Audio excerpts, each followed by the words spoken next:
Welcome to the Kicks and Trips YouTube channel. I'm your host, Sean, also known as Sneaker AFI, Sneaker Aficionado, or Sneaker Afi. Back to you with another sneaker unboxing, and guess what I have for you today? Another Air Jordan 1. Actually, this is a mid.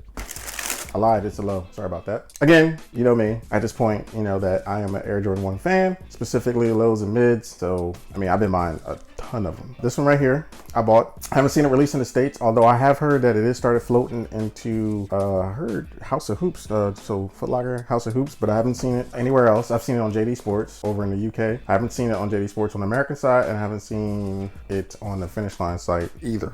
It's floating in, but as soon as they actually get stock of these, it's been sold out like immediately, like within seconds. So because of that, I didn't buy mine through the regular channels of buying sneakers. I actually bought these on StockX, which means it took forever to get here. And I know people ask all the time, is StockX legit? Is GOAT legit? My answer to that is the site itself and the organization is legit, but I would say the authentication portion of it, it's only as legit as the person that is actually doing the authentication. I personally don't know how they vet their people that do the authentication of sneakers. I would hope it's, you know, people that actually are in the know and not just somebody that just looks at the tag on the back of the sneaker or the back of a tongue and say, oh, nope, looks good and we're good to go. So I'm not exactly sure of their process. Hopefully it's, you know, pretty legit, but again, we don't know. I'm not sure how they vet their authenticators. So with that being said, like I said, I got this from StockX. It took about a week and a half to get here, which right now is pretty good because with COVID going on, if you go on their site, it says anything from about 2 to 4 weeks or something like that for you to get your sneakers after you purchase them. I know some folks, they've actually sent sneakers or sold sneakers, send them to StockX,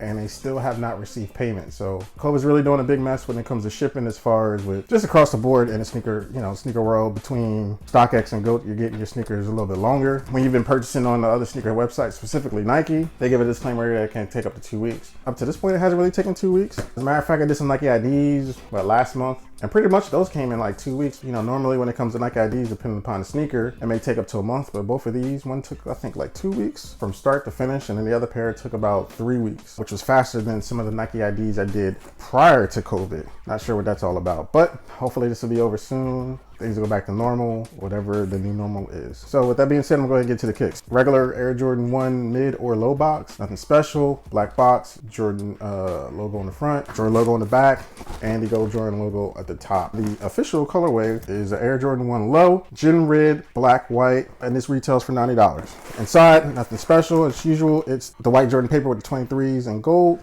And here you go. So if these look familiar, it's because earlier this year for the NBA All-Star game, Air Jordan brand dropped the Air Jordan 1 High 1985, and it was basically this colorway right here, except in the high, and it was super limited. I believe, don't quote me on this, I believe it was like 22,000 pair, and they were numbered, and they dropped around All-Star week, and it was through sneakers and some shock drops throughout the city during the course of the All-Star game. These are basically those, except in the low top version. They call these reverse Breds. I don't know why, but that's what they call them, reverse Breds. But I actually like the sneaker. Off the top, there's the StockX authentication tag saying that was verified. Of course, I don't wear these when I actually wear them. I take this off, but if you were if you're thinking about returning these prior to wearing them, or in case maybe you need to keep the tag on so that they know that they weren't tampered with, or whatever the case may be. So the sneaker itself, like I said, retails for $90. Unlike some of the other Air Jordan 1 lows I've seen, or just the regular ones at this price point at $90, I was looking at the, what do they call it, the gem red Jordan 1 lows that came out that were basically, instead of black, they were white and red. The leather on these is much more buttery. It's not like buttery like the highs, but it's not as stiff as the regular low ones or even the mid ones. It's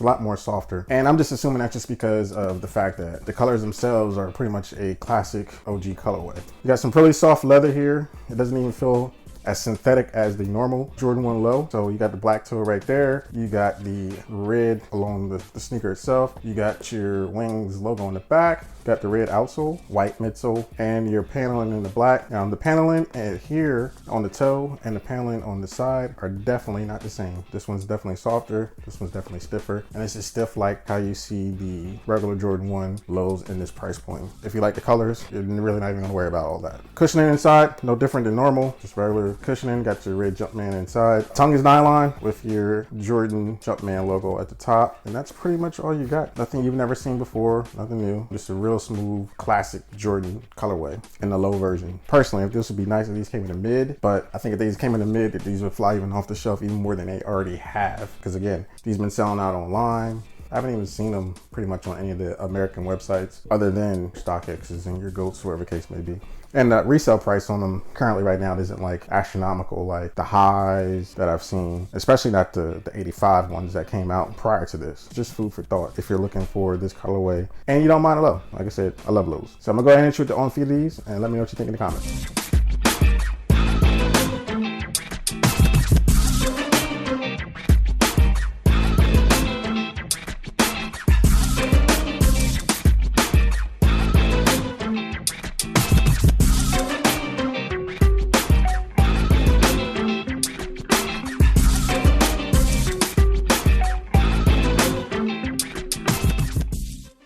So I'll hit you with the on feet shots of these sneakers. Again, let me know what you think in the comments. As far as retailers where you can find them at, look at your overseas retailers right now, because again, I haven't seen these on any of the American websites like your Foot Lockers, your Finish Lines, or even Nike.com yet. But I'm pretty sure it's gonna be coming soon. And of course, just like any other Jordan 1 low or even 1 low mid, they don't have release dates. They just basically just pop up when they pop up. Normally what happens is when you see them pop up overseas, typically like about a month later, you'll see them over in the US. Again, thanks for tuning in. Make sure you hit the like button, hit the subscribe, hit the bell for notifications, and share with your friends. And I'm Sean, and this is Kicks and Trips, and we're out.